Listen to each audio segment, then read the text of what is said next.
محدثاتها وكل محدثة بدعة وكل بدعة ضلالة وكل ضلالة في النار. Ma'asyiral kiram dirahmati Allah SWT. Berkata Imam An-Nawawi rahimahullah, an Abi Abdullah Hudzaifah ibn al-Yaman, dari Abu Abdullah Hudzaifah ibn al-Yaman, qala radhiyallahu anhu, dia dan ayahnya sahabat, qala sallaitu ma'an nabiy sallallahu alaihi wasallam zata lailah, suatu malam saya salat bersama Rasulullah atau bersama Nabi sallallahu alaihi wasallam. Maksudnya salat tahajud, maksudnya salat sunat. Karena kalau sebut malam berarti sudah salat malam namanya. Nah, faftataha al-Baqarah, setelah membaca Al-Fatihah Rasulullah sallallahu alaihi wasallam membaca Al-Baqarah. Berarti dimulai dari Alif Lam Mim, dzalikal kitabu la raiba fi hudal lil muttaqin. Nah, faftataha Al-Baqarah, dia mulai membaca Al-Baqarah. Faqultu yarka'u indal mi'ah, lalu saya katakan, maksudnya dalam hati, sebab kalau diucapkan batal salat. Ya, dia saya katakan dalam faqultu, saya katakan dalam hati, yarka'u indal mi'ah, mudah-mudahan rukuknya 100 ayat. Jadi kalau kira-kira apa ya? La'allahu, mudah-mudahan rukuk inda thalatha.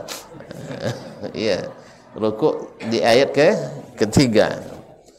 Nah, ini beliau berharap supaya rukuk di ayat 100 ayat pertama, ya lebih kurang hampir 1 juz lah, karena juz sayaqulu itu ayat 114 kan. Nah, jadi sebelum itu 14 ayat. Masyaallah kiram dirahmati Allah SWT. Jadi mudah-mudahan Nabi rukuk nanti, artinya selesai rakaat pertama di 100 ayat.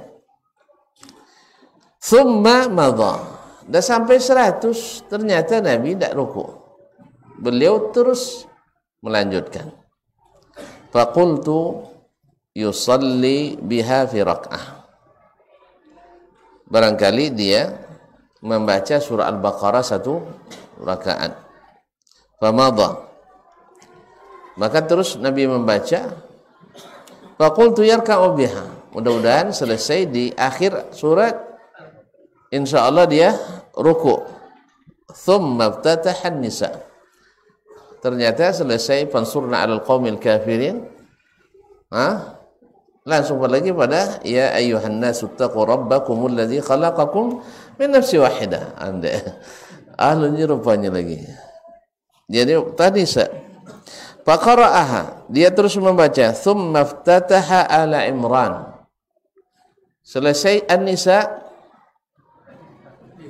baliklah ke Ali Imran.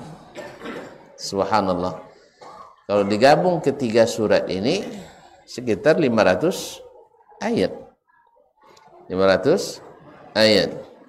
Awak tadi nak berhenti di ayat kelima. Ini ayat ke-500. Subhanallah. Kaum muslimin dan muslimat dirahmati Allah. Yaqra'u mutarassilan, Nabi membacanya dengan tarassul, artinya lambat, yaitu penuh dengan tadabbur. Jadi ada rislik, maknanya lambat-lambat.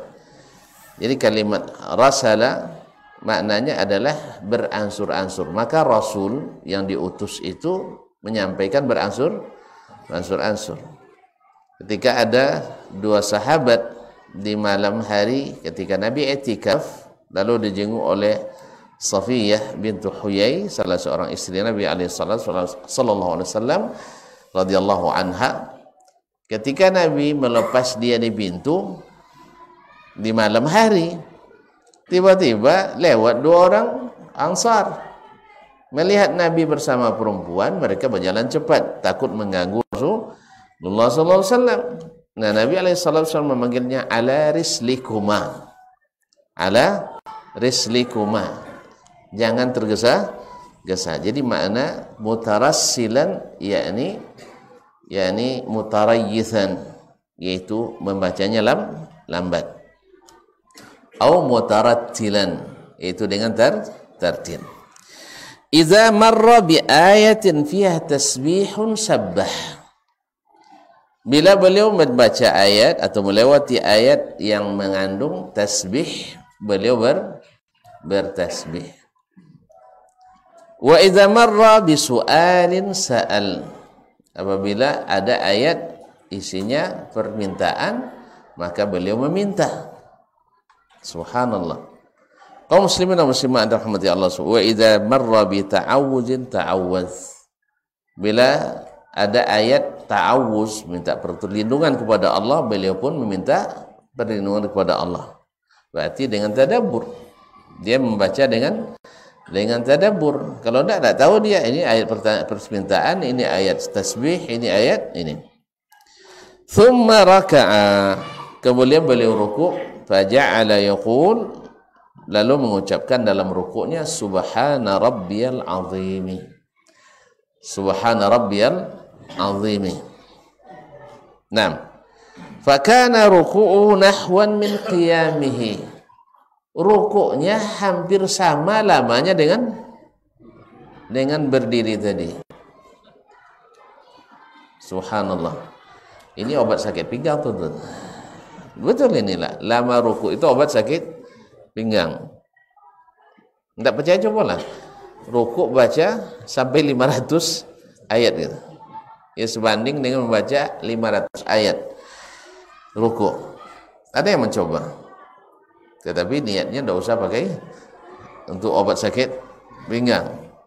Tapi insya Allah itu termasuk terapi yang sangat manjur ketika kita dalam salat rukuk dengan sangat panjang.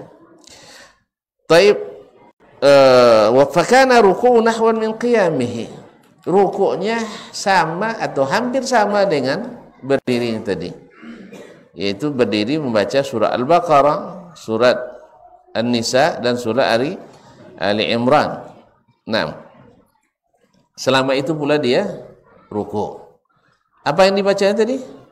Subhana rabbiyal azim. Berarti boleh diulang-ulang? Ya boleh. Nah, boleh diulang-ulang. Baik. Kaum muslimin dan muslimat dirahmati Allah. Thumma qala. Setelah rukuk dia mengucapkan sami Allahu liman hamidah. Mengucapkan sami Allahu liman hamidah, Allah Maha mendengar orang yang memujinya. Rabbana lakal hamdu. Ya Rabbana, wahai Rabb kami, bagimu segala pujian. Thumma qama qiyaman qariban mimma raka. Kemudian di waktu i'tidalnya setelah rukuk berdiri pula hampir selama rukuk tadi. Berarti berdirinya, rukuknya, berdiri i'tidalnya hampir sama. Thumma sajad. Kemudian beliau sujud. Faqala subhana rabbiyal a'la. Subhana rabbiyal a'la. Maha suci Allah yang maha tinggi. Fakana sujuduhu qariban min qiyamihi. Sujudnya juga hampir sama dengan berdirinya. Subhanallah. Rawahu Muslim. Dari sini dah terbayangkan kenapa hadis ini masuk bab al-mujahadah, bab jihad, melawan hawa nafsu, yaitu menggembleng diri untuk sabar dalam beribadah. Makanya Nabi SAW seperti kata Bunda Aisyah radhiyallahu taala anha, bahwasanya karena Nabi SAW yaqumul laila hatta tawarramat qadamah, sampai Nabi salat malamnya sampai bengkak kakinya. Tawarramat qadamah, sampai bengkak-bengkak kakinya riwayat lain hatta tafattarat qadamah, sampai pecah-pecah tumitnya.